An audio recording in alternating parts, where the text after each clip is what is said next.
The Palau Election Commission is introducing new digital technology set to significantly improve the nation's tabulation process for the first time in its over 30-year electoral history.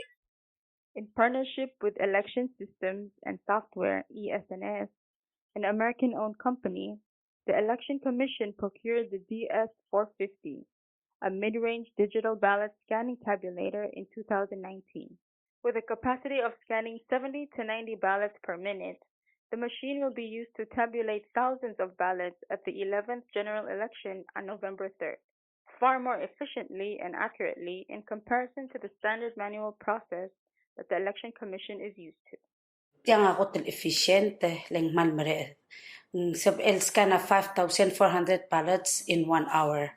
Yagal compared to yagal no mara senkyo kada ura senkyo mo after midnight mo ututaw. So it saves a lot of time la kumbasin sab el diswer au era swer sem na mo mara ko orang ala senkyo rati bulur be laura after senkyo November 3rd. The Election Commission will also be tabulating results strictly on a state level.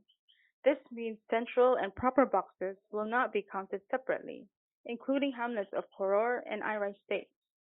Results will be tabulated and announced per overall state turnout. For instance, results of Koror state turnout will be tallied and announced in total, eliminating the hamlet-to-hamlet breakdown. The introduction of this system is a huge stepping stone towards an overall improved electoral process for the Republic. This is Anissa Hanser reporting for TMC TV News.